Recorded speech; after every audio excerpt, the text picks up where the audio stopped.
No true supporter of mine could ever threaten or harass their fellow Americans.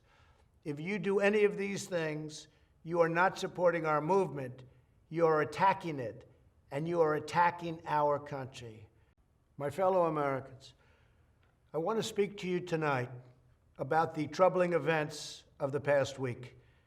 As I have said, the incursion of the U.S. Capitol struck at the very heart of our republic. It angered and appalled millions of Americans across the political spectrum. I want to be very clear. I unequivocally condemn the violence that we saw last week. Violence and vandalism have absolutely no place in our country and no place in our movement.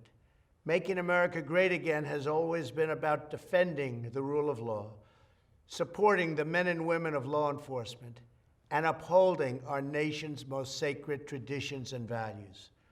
Mob violence goes against everything I believe in and everything our movement stands for. No true supporter of mine could ever endorse political violence.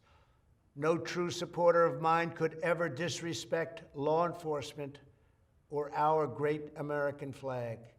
No true supporter of mine could ever threaten or harass their fellow Americans.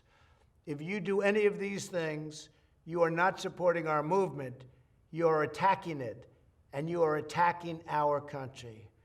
We cannot tolerate it. Tragically, over the course of the past year, made so difficult because of COVID-19, we have seen political violence spiral out of control.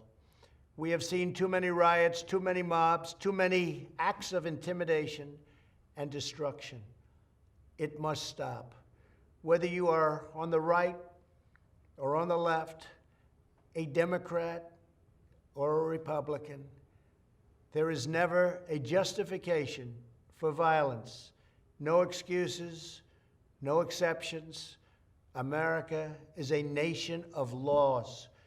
你有话想说却苦无发声的管道吗？你对事情有不同的见解却无人倾诉吗？年轻学子们站出来，说出你们的想法，让我们听听年轻人的心声。闹辩风向，强力征求学生辨识，只要你敢说，我们就敢要。赶紧拍摄影片，然后发送到我们以下的信箱，就会有专人跟你联系。还有，别忘了订阅我们闹辩风向的 YT 频道，按赞，开启小铃铛，就不会错过我们精彩的辩论哦。各位朋友，闹辩风向，敢嘴就来辩。